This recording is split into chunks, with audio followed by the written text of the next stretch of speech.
ভায়োলেন্সের নাম নিলেই এই সময় বলিউডে অ্যানিমেল, মার্কো সহ আরও অনেক মুভির নাম মাথায় আসে। কিন্তু ইতিমধ্যে সেখানে আরও এমন একটা সিনেমা যোগ হয়েছে যাতে কেবল ভায়োলেন্স নয়, বরং রয়েছে মারাত্মক লেভেলের থ্রিল আর সাসপেন্স। মুভির কাহিনী সম্পর্কে আগে কিছু বলে ফেললে স্পয়লার হয়ে যাবে, তাই কোনো ইন্ট্রো না দিয়ে চলো শুরু করি এই বছরের অন্যতম ধুন্ধুমার মুভি হিট দ্য থার্ড কেসের এক্সপ্লেনেশন। মুভি শুরুতে আমরা আমাদের সিনেমার প্রধান চরিত্র হিট অফিসার আর্জুনকে দেখতে পাই। আর্জুনকে একটা হত্যার দায়ে পুলিশ অ্যারেস্ট করে এবং আদালত তাকে জেলে পাঠায়। কিন্তু জেলে যাওয়ার পর সেখানকার অন্যান্য কয়েদিরা তাকে মারার চেষ্টা করতে থাকে। আসলে জেলে থাকা এই কয়েদিরাই একসময় অর্জুনের হাতে ধরা পড়ে শাস্তি পেয়েছিল। সেই রাগ থেকেই তারা অর্জুনকে মারার চেষ্টা করতে থাকে। তবে তাদের মধ্যে একজন কয়েদি তাকে সেই বিপদ থেকে বাঁচিয়ে একটা আলাদা রুমে নিয়ে আসে। সেই কয়েদি তাকে জিজ্ঞেস করে যে তোমাকে দেখে তো ভালো ঘরেরই সন্তান মনে হচ্ছে, কিন্তু সবাই তোমাকে মারতে চাইছে কেন? তুমি এমন কি অপরাধ করে এখানে এসেছো? এই সব কথাবার্তা জানাতে এবার আমাদের সিন ফ্ল্যাশব্যাকে চলে যায়। সেখানে আমরা দেখতে পাই অর্জুন একটা লোককে জঙ্গলের মধ্যে পা উঁচু করে নির্মমভাবে অত্যাচার করছে। এরপর সে ওই অত্যাচারের ভিডিও নিজের ডিভাইসে রেকর্ড করতে থাকে। এক পর্যায়ে অর্জুন সেই লোকটাকে মেরে ফেলে এবং এরপর সেখান থেকে থানায় ফিরে আসে। অর্জুন একজন হিট অফিসার। হিট হচ্ছে ইন্ডিয়ান পুলিশের বিশেষ একটা তদন্ত সংস্থা। হিটের পূর্ণ রূপ হচ্ছে হোমোসাইড ইন্টারভেনশন টিম, অর্থাৎ হত্যাকাণ্ড তদন্তকারীর বিশেষ একটা ইউনিট। হিট শুধু ইন্ডিয়ান দুর্ধর্ষ মামলাগুলোরই তদন্ত করে থাকে। এবার থানায় আসার পর তার কাছে একটা ফোন কল আসে যে জঙ্গলে একজনকে নির্মমভাবে হত্যা করা হয়েছে। এরপর অর্জুন তার টিম নিয়ে সেখানে যায়। আসলে অর্জুন কিছুক্ষণ আগে নিজেই ওই লোকটাকে খুন করে এসেছে। সে এতটাই নিখুঁতভাবে খুন করেছিল যাতে তার টিমের অন্যান্য সদস্যরা কোনো এভিডেন্সই খুঁজে না পায়। এরপর রাত হলে বাসায় ফিরে তার বাবার সাথে সে রাতের খাবার খায়। তখন তার বাবা বলে, বয়স তো কম হলো না, এবার তোমার একটা বিয়ে করা উচিত। আমাদের দুজনের একলা সংসারে একজন মেয়ে মানুষ থাকাটা অনেক জরুরি হয়ে গেছে। এই বুড়ো বয়সে তোমাকে আর কতদিন রান্না করে খাওয়াবো? আসলে ছোটবেলায় অর্জুনের মা মারা গেছে, তাই তখন থেকেই সে তার বাবার সাথে একা থাকে। আর তার বাবার সাথে অর্জুনের সম্পর্কটা আসলে মোটেও ভালো ছিল না। যাই হোক, সেদিন রাতে অর্জুন অনলাইন ডেটিং অ্যাপে তার বিয়ের জন্য মেয়ে খুঁজতে শুরু করে। এর পরের দিন সে অনেকগুলো মেয়ের সাথেও দেখা করে, কিন্তু অর্জুনের ব্যবহার এতটাই বাজে ছিল যে কোনো মেয়েই তাকে পছন্দ করে না। পছন্দ করা তো দূরে থাক, বরং মেয়েরা তাকে ভয় পেতে শুরু করে। তাই এক এক করে যখন সবাই অর্জুনকে রিজেক্ট করে দেয়, এর ঠিক দুদিন পর অর্জুন রাতে তার বাসার ল্যাপটপে কিছু গুরুত্বপূর্ণ কাজ করছিল।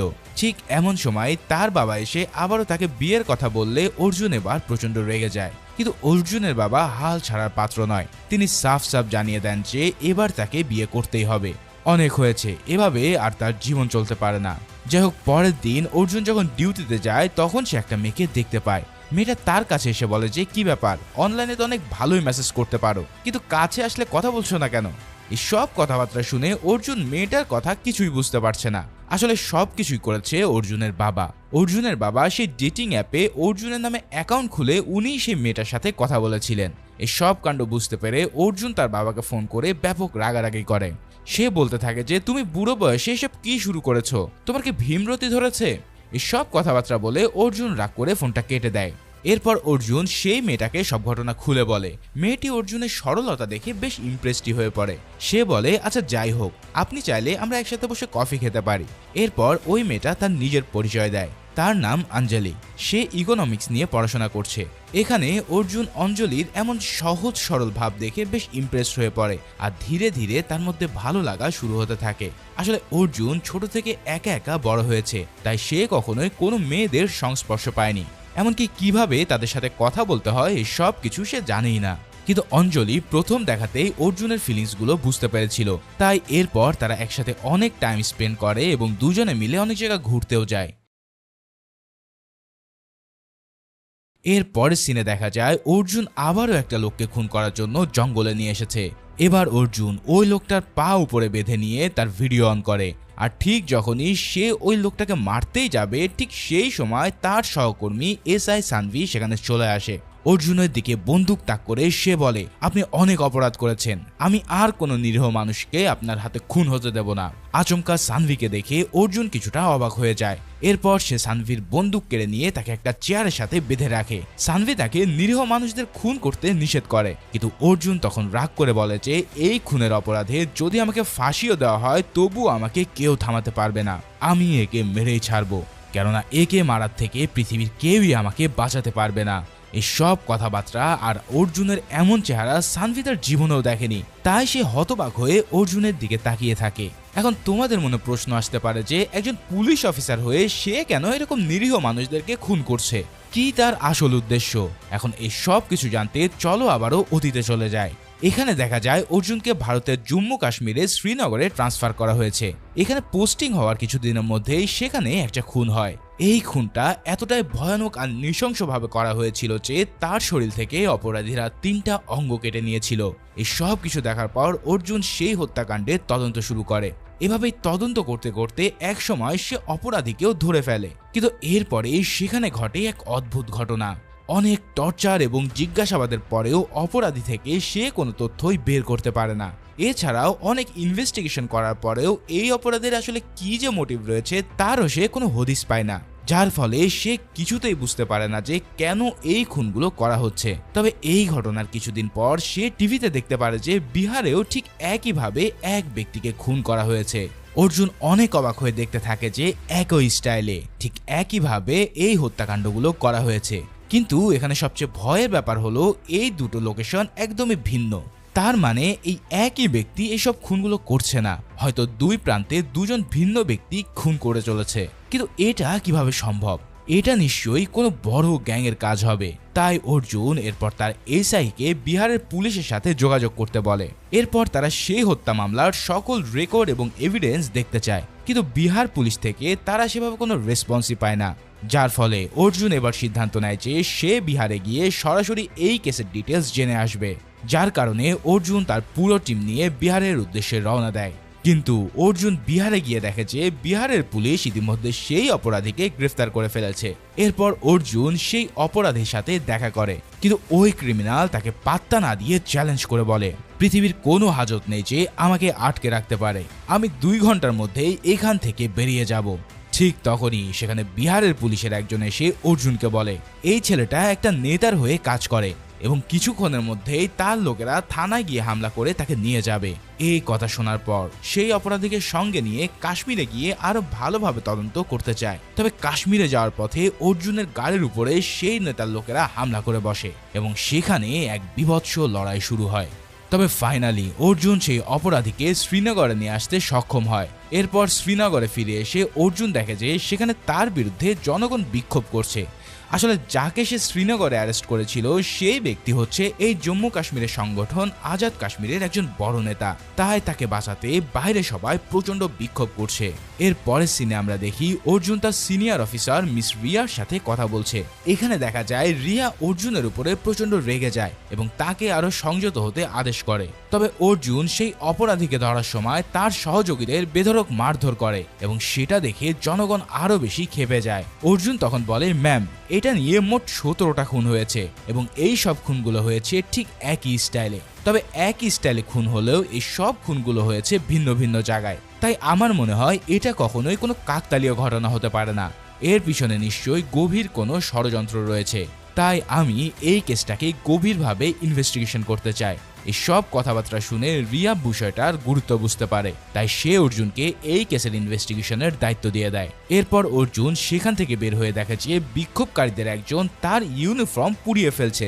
এই দৃশ্য দেখে অর্জুন প্রচন্ড রেগে গিয়ে সেই লোকটাকে অনেক মারধর করে এবং মারধর করার সময় হঠাৎ সে একটা অদ্ভুত ধরনের ট্যাটু দেখতে পায়। ঠিক এমনই একটা ট্যাটু সে আগের 2জন অপরাধীর কাছেও দেখতে পেয়েছিল, যার কারণে এরপর অর্জুন 2জন অপরাধীকে সামনাসামনি বসিয়ে জিজ্ঞাসাবাদ করা শুরু করে। এখানে অর্জুন বলতে থাকে, তোমরা দুজনেই ভিন্ন ভিন্ন ব্যক্তি এবং এই ভিন্ন ভিন্ন ব্যক্তি ভিন্ন ভিন্ন জায়গা থেকে একই স্টাইলে কিভাবে খুন করলে? কিন্তু তার এসব জেরার মুখে এই 2 ব্যক্তি তাদের মুখ কিছুতেই খোলে না। এরপর অর্জুন তাদেরকে বিভিন্ন কথা এদিক সেদিক ঘুরিয়ে পেঁচিয়ে বলতে শুরু করে। সে এমন এমন সব ট্রিক্স করতে থাকে যাতে তারা অর্জুনের কথার ফাঁদে পড়তে পারে। ঠিক এমনই ভাবে হঠাৎ করেই অর্জুন তাদের মুখ থেকে আসল একটা কথা খুঁজে পায়। এখানে অর্জুন তাদের একজনের মুখ থেকে সিটিকে সম্পর্কে জানতে পারে। এরপর অর্জুন তখন সিটিকে সম্পর্কে ইনভেস্টিগেশন শুরু করে। এভাবে ইনভেস্টিগেশন করতে করতে সে জানতে পারে যে এটা একটা অপরাধীদের ডার্ক ওয়েবসাইট, যেখানে যে কেউই চাইলে প্রবেশ করতে পারে না। এর জন্য প্রয়োজন হয় একটা বিশেষ অ্যাক্সেস। এখন সেই অ্যাক্সেস না থাকলে কেউই ওই সিটিকে ওয়েবসাইটে ঢুকতেই পারবে না। এই সব কিছু দেখে অর্জুন তখন সাইবার ইন্টেলিজেন্সের সাহায্য নেয়। এরপর তারা অনেক চেষ্টা করার ফলে ফাইনালি ওই ওয়েবসাইটে ঢুকতে সক্ষম হয়। আর ওয়েবসাইটে ঢুকেই অর্জুনের তো পুরোই মাথা খারাপ হয়ে যায়। সে ওখানে দেখতে পায় যে ঠিক একই ফরম্যাটে মানুষকে খুন করে এই ওয়েবসাইটে ভিডিও আপলোড করা হয়। এছাড়াও অর্জুন জানতে পারে যে এই সিটিকেতে মেম্বার হতে চাইলে সর্বনিম্ন যে কাউকে 2টো খুন করে তার ভিডিও আপলোড করতে হয়। তাছাড়াও সেখানকার যারা মেম্বার হয় তারা কেউই একে অপরকে কখনোই দেখে না, ফলে তাদের সবার আইডেন্টিটি এতটাই গোপন থাকে যে কেউ কারো সম্পর্কে কিছুই জানে না। এরপর অর্জুন আরও জানতে পারে যে তারা বছরে মাত্র একবার একটা অ্যানুয়াল মিটআপের আয়োজন করে, আর এই জিনিস ছাড়া তাদের মধ্যে আর কোনো যোগাযোগের ব্যবস্থায় থাকে না। অন্যদিকে সেই বিক্ষোভকারীকে মারার জন্য জনগণের মধ্যে বিক্ষোভ আরও বেশি তীব্র আকার ধারণ করে, যার কারণে ফাইনালি অর্জুনকে সেই থানা থেকে ট্রান্সফার করে দিতে তার সিনিয়র অফিসাররা বাধ্য হয়। এর পরের সিন আবারও বর্তমানে শিফট হয়। তবে অর্জুনকে এখানে দেখা যায় যে সে বদলি হয়ে আসার পরেও সে ওই কেসের ইনভেস্টিগেশন চালু রাখে। আর এখানে আমরা বুঝতে পারি যে আসলে অর্জুন সিটিকে গ্রুপের মেম্বার হওয়ার জন্য সে প্রথমে ওই লোকটাকে খুন করে তার ভিডিও করেছিল। এখন এই সব কথাবার্তা সানভি যখন জানে তখন সে বলে যে আপনি সিটিকের মেম্বার হওয়ার জন্য এভাবে কোনো নিরীহ লোককে তো মারতে পারেন না। তখন অর্জুন বলে যে আমি যাকে মেরেছি সে কোনো নিরীহ লোক ছিল না, সে ছিল এই শহরের অন্যতম টপ টেরর, এবং এখানে আমি যাকে ঝুলিয়ে রেখেছি সেও কোনো নিরীহ লোক না। এই সব কথা বলার পর অর্জুন সানভির সামনে সেই দ্বিতীয় লোকটাকেও খুন করে ফেলে। এই সব কিছু দেখে সানভির চেয়ে দেখা ছাড়া আর কিছুই করার থাকে না। এর পরের দিন অর্জুন থানায় এসে সিটিকে গ্রুপে তার দ্বিতীয় ভিডিওটা আপলোড করে। ঠিক তখনই সানভি সেখানে এসে জানায় যে ওই ওয়েবসাইটে জয়পুরের একটা ছেলে তার প্রথম মার্ডারের ভিডিও আপলোড করেছে, তাই তারা বুঝে গেছে যে সেই ছেলেটা খুব শীঘ্রই তার দ্বিতীয় মার্ডারটি করতে চলেছে, যার কারণে যেভাবেই হোক তাকে এই খুন থেকে আটকাতে হবে। এই সব শোনার পর অর্জুন তৎক্ষণাৎ তার পুরো টিম নিয়ে জয়পুরের উদ্দেশ্যে রওনা দেয়। এরপর অনেক চেষ্টার ফলে সেই অপরাধীকে তারা ধরতে সক্ষম হয়, কিন্তু এই ছেলেটা ছিল অনেক চালাক। সে অর্জুনকে ছুরি মেরে অজ্ঞান করে একটা ফাঁকা জায়গায় নিয়ে যায় তাকে মারার জন্য। তবে ঠিক সেই মুহূর্তেই অর্জুন প্রতিরোধ করে তাকে মেরে ফেলে এবং যেই মেয়েটাকে সে মারতে যাচ্ছিল তাকে সে উদ্ধার করে নেয়। এরপর অর্জুন ছেলেটার ওয়ালেট চেক করে জানতে পারে যে সেও সিটিকে গ্রুপের একজন সক্রিয় মেম্বার। অর্জুন তার ফোনে সিটিকের ওয়েবসাইট থেকে একটা নোটিফিকেশন দেখতে পায়, যেখানে লেখা ছিল যে খুব শীঘ্রই সিটিকে গ্রুপের মেম্বারদের সাথে একটা মিট আপ হতে যাচ্ছে। এই সব কিছুর মাঝে অর্জুনের ফোনেও ঠিক একই ধরনের একটা মেসেজ আসে। তাই অর্জুন সিদ্ধান্ত নেয় যে সে ওই মিট আপে অংশগ্রহণ করবে এবং সেখানে গিয়ে সে বিস্তারিত সব কিছু জানবে। তার মতে এটাই হচ্ছে অপরাধীদের ধরার সবচেয়ে বড় সুযোগ। এরপর দেখা যায় হঠাৎ সেখানে অঞ্জলি এসে উপস্থিত হয়। অঞ্জলিকে তার অফিসে দেখে অর্জুন খুব খুশি হয়। অঞ্জলি তাকে জানায় সে অর্জুনের মায়ের ছবি ব্যবহার করে একটা ভিডিও বানিয়েছে। এই ভিডিওটা দেখে তখন অর্জুন অনেক আবেগ আপ্লুত হয়ে পড়ে। ঠিক তখনই অর্জুনের ফোনে একটা কল আসে এবং সে বাইরে গিয়ে কথা বলতে শুরু করে। তবে এই সুযোগে অঞ্জলি অর্জুনের ল্যাপটপে কিছু একটার খোঁজ করতে শুরু করে। তবে অর্জুন ঘরে ফিরে এলে অঞ্জলি আবারও তার বানানো মায়ের ভিডিওটা প্লে করে, যেন সে বোঝাতে চায় যে কিছুই হয়নি। এর পরের দৃশ্যে আমরা দেখি অর্জুন তার সিনিয়র অফিসারের সঙ্গে সিচিকে গ্রুপ সম্পর্কে আলোচনা করছে। অর্জুন তাকে বলে যে এই অপরাধীদের ধরার এটাই শেষ সুযোগ, তাই সে ওই মিটআপে অংশগ্রহণ করতে চায়। তবে সিনিয়র অফিসার তার কথা শুনেও রাজি হয়ে যায়। এছাড়াও সে বলে এটা একটা হাইলি রিস্কি মিশন, তাই এই মিশনে একজন বিশেষ অফিসার তার টিম সহ অর্জুনকে সহায়তা করবে। অর্জুন প্রথমে কিছুটা আপত্তি জানালেও পরে সিনিয়রের কথা শুনে রাজি হয়ে যায়। এর পরের দিন সকালে অর্জুন রেল স্টেশনে এসে তার সিনিয়রের জন্য অপেক্ষা করছিল। তবে কিছুক্ষণ পর তার সিনিয়র সেখানে এসে উপস্থিত হয়, যার সাথে ছিল অঞ্জলি।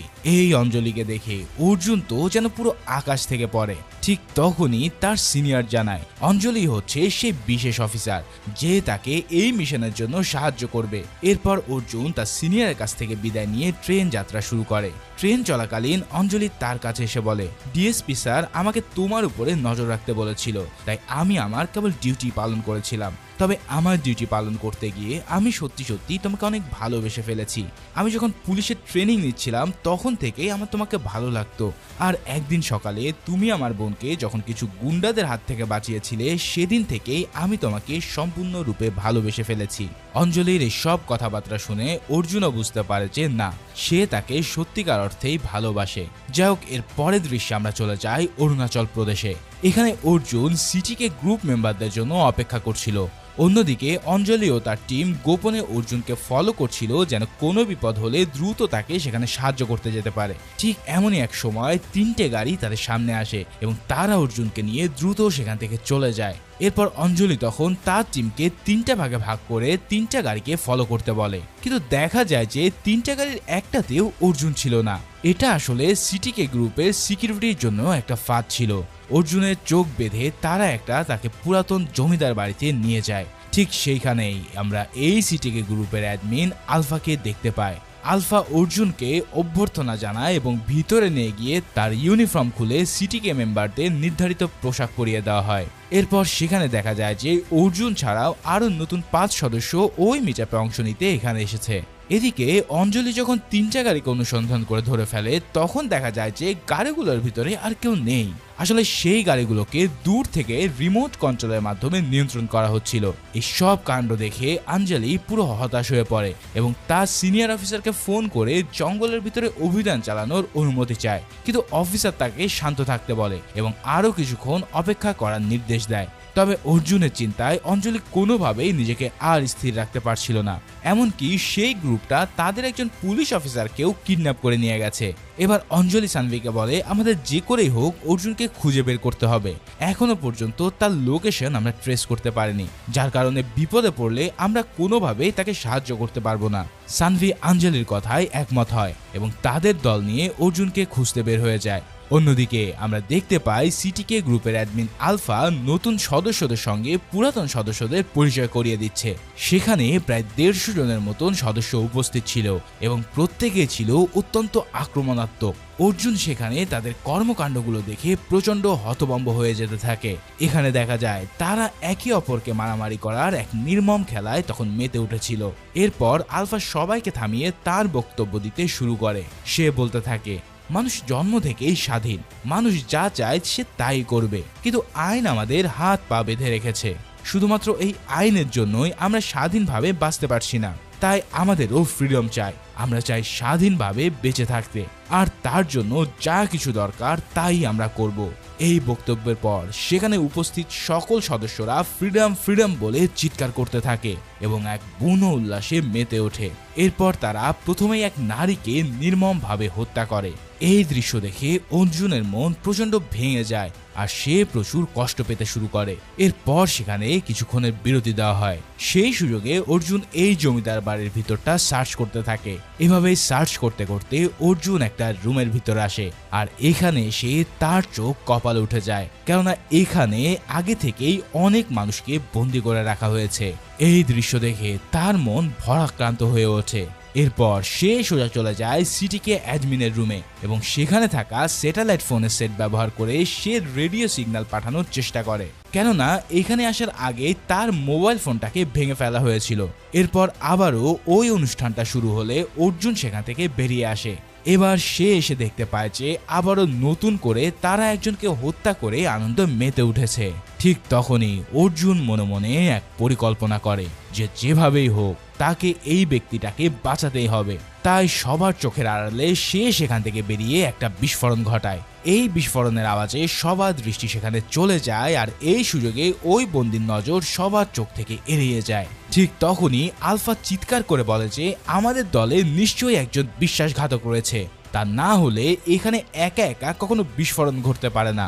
এছাড়াও সিটিকে এত বছর ধরে কাজ করছে, কিন্তু এমন কাণ্ড কখনোই ঘটেনি। তাহলে আজ হলো কেন? নিশ্চয়ই ওই 5 জন নতুন সদস্যের মধ্যেই একজন বিশ্বাসঘাতক রয়েছে। এরপর আলফা সবাইকে নির্দেশ দেয় যে ওই 5 জনকে একে অপরকে মারতে হবে। এই মারামারিতে যে শেষ পর্যন্ত টিকে থাকবে সেই হবে প্রকৃত সিটিকের আলফা মেম্বার।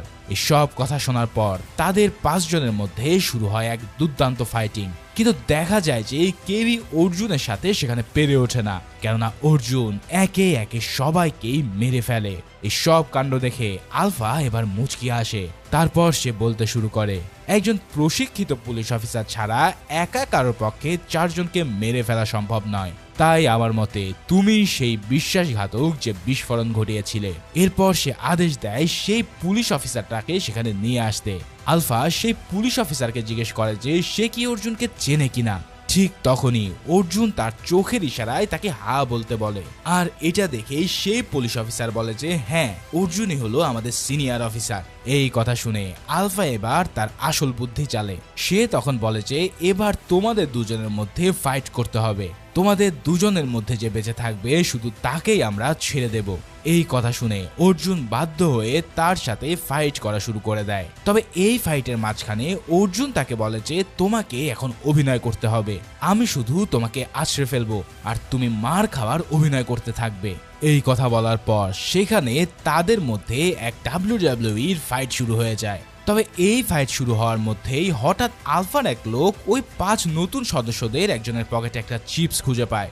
এই দৃশ্য দেখে আলফা হঠাৎ চিৎকার করে সেই ফাইটটা বন্ধ করতে বলে এবং বলে আমি আসল বিশ্বাসঘাতককে পেয়ে গেছি, আসলে এই লোকটাই হচ্ছে সেই পুলিশ অফিসার, কেননা ওর পকেটে আমরা চিপস পেয়েছি। এরপর আলফা অর্জুনকে আদেশ দেয় তুমি এই অফিসারটাকে মেরে ফেলো।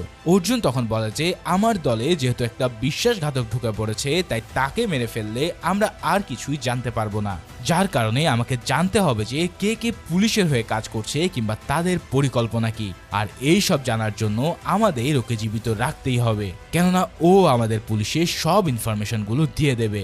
আলফা অর্জুনের এমন বুদ্ধিদীপ্ত কথা শুনে বেশ অবাক হয় এবং তার কথা মেনে নিয়ে বলে যে তাহলে তুমি ওর কাছ থেকে সমস্ত ইনফরমেশন আদায় করো। এরপর অর্জুন ওই পুলিশ অফিসারটাকে একটা আলাদা কক্ষে নিয়ে যায়। এই কক্ষে আগে থেকে অনেক বন্দীদের আটক করা রাখা হয়েছিল, তাই সে ওই পুলিশ অফিসারটাকে বলে যে আমি যখন তোমাকে ইশারা দেব তখন তুমি বাকি বন্দীদের নিয়ে পালিয়ে যাবে। এর পরের দৃশ্যে দেখা যায় জঙ্গলে অঞ্জলি তার টিম নিয়ে অর্জুনকে খুঁজেই চলেছে। ঠিক এমন একটা সময় রেডিওতে সে একটা দুর্বল সিগন্যাল খুঁজে পায়, আর ঠিক তখনই সে বুঝতে পারে যে অর্জুন কোনোভাবে তার কাছে সংকেত পাঠানোর চেষ্টা করছে, যার ফলে অঞ্জলির সাথে সাথে সেই সিগন্যালের দিক ধরেই আগাতে থাকে। অন্যদিকে আলফা একটা ছোট্ট শিশুকে দেখিয়ে বলে যে এই বাচ্চাটাকে যে হত্যা করতে পারবে সেই হবে আমার দলের সবচেয়ে নিষ্ঠুর ও শক্তিশালী সদস্য। এই অ্যানাউন্সমেন্ট শুনে ঠিক তখনই তার দলের এক সদস্য ওই শিশুটাকে মারতে এগিয়ে আসে, কিন্তু এই দৃশ্য দেখে অর্জুন আর নিজেকে ঠিক রাখতে পারে না। সে বলে ওঠে তার ফাইনাল সময় এখন চলে এসেছে, আর এই কথা বলেই সে আক্রমণ করে ওই ক্রিমিনালকে পুরো ছিন্ন ভিন্ন করে দেয় এবং সেই শিশুটাকে পুলিশ অফিসার হাতে তুলে দিয়ে বলে যে সব নিরপরাধ মানুষকে এখান থেকে নিয়ে দ্রুত পালিয়ে যাও, আমি বাকিটা দেখে নিচ্ছি। এরপর অর্জুন একে একে সিটিকে সব সদস্যদেরকে নৃশংসভাবে হত্যা করা শুরু করে। এখানে যে ফাইটিং সিনগুলো দেখানো হয়েছে সেগুলো কোনো অংশেই মার্কোর চেয়ে কম নয়। অর্জুন তাদের সবার মেরে হাড়গোড় ভেঙে দিতে থাকে। এদিকে আঞ্জলিও সেই সংকেত অনুসরণ করে তার টিম নিয়ে ঘটনাস্থলে পৌঁছে যায়, কিন্তু তাদের সংখ্যায় ঘাটতি থাকায় আঞ্জলি সিনিয়র অফিসারকে ফোন করে আরো পুলিশ পাঠাতে বলে। এদিকে অর্জুন তখনও ভয়ঙ্কর ভাবে একের পর এক শত্রুকে নিধন করে চলেছে। মুভির এই অংশটা এতটাই সহিংস ছিল যে না দেখলে তোমরা কল্পনাই করতে পারবে না।